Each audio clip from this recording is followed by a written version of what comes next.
Another increase in poor nation aid. The World Bank said yesterday that it would almost triple lending this year to help prevent a, quote, human crisis in developing countries amid the turmoil in financial markets. Machiavelli said, the reason there will be no change is because the people who stand to lose from change have all the power. And the people who stand to gain from change have none of the power. Machiavelli was describing the global aid system today.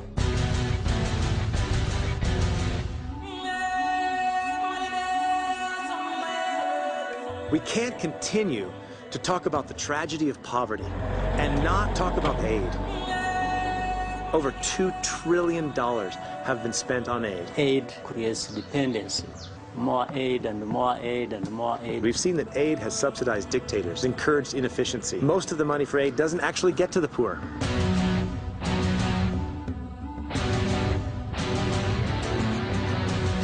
Aid has delayed the development of business in Africa. It has kept Africa behind. It becomes a way of colonizing the economies of the poor countries, a system of economic slavery. You create that parental relationship.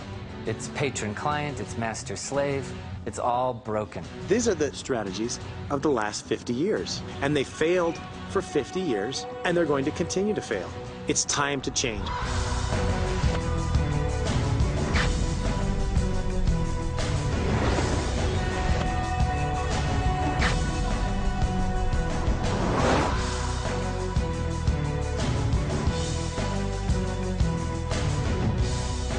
If the African nations today agreed together and say no more aid, I tell you they can grow slowly, but they can grow.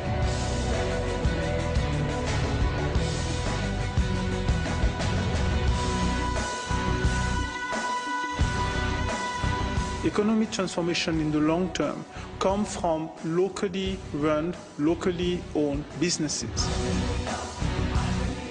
We need to transform our good intentions into things that actually work. And what works is allowing these individual human beings, created in the image and likeness of God, to create value and prosperity for themselves.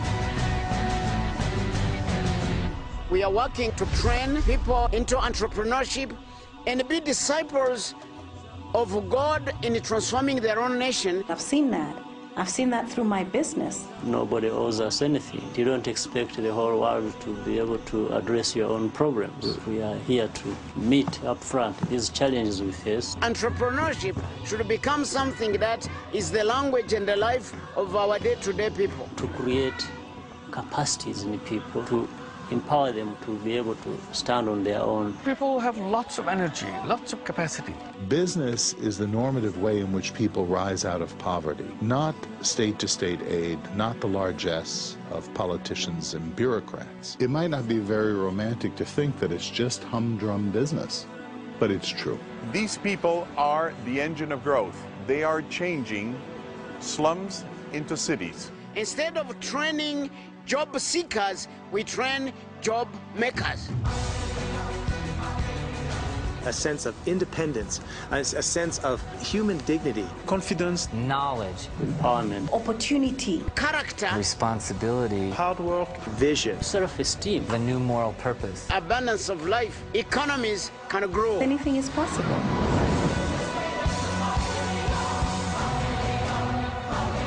And it's high time we stop telling our people they can't do it. Yes, we shall do it in the name of God.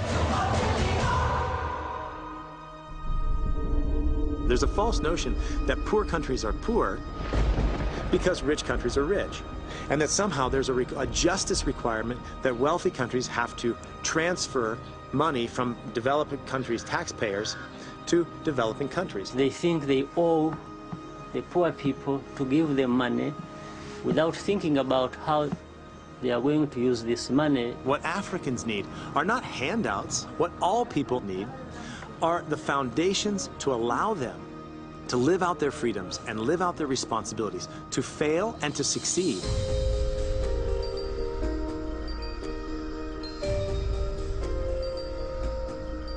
Having a heart for the poor isn't hard. Can we have a mind for the poor? Can you really relate to the poor on a one-to-one basis, as equals, as partners, as colleagues? Can we allow them to put the locus of responsibility for their own future on themselves and then be willing to be guided by their vision? And if you give people that foundation, then they're going to create success, they're going to create wealth that no state could ever create. Private sector has the bigger role, and it grows and grows, and we begin to drive the bottom of the pyramid the other way around. We flip it around because it is possible. It's worked in other societies. It can work for Africa. Whether you are born in the richest family in the world or in the poorest family in the world, you have the same capability as a human being. It's a question of how you unleash that energy that is packed into you. Small and medium-sized enterprises are a critical part in the development process. Job creation, employers who provide income for families who can take whole communities out of poverty. And that's what markets are. They're networks of human relationships where people get together and solve problems closest to them. It's time to move the locus of power away from the aid industry into individual communities, individual countries, where they can choose their own strategy to create prosperity. The purpose of prosperity is not itself. The purpose of prosperity is to create stronger societies. We need to be able to move from aid to production, from existing to living. It is the way it was meant to be, for us to leverage our communities out of poverty. People have the dignity of putting food on their table, shelter, health is provided, education is provided for their children. Good intentions don't end poverty. Enterprise and freedom end poverty.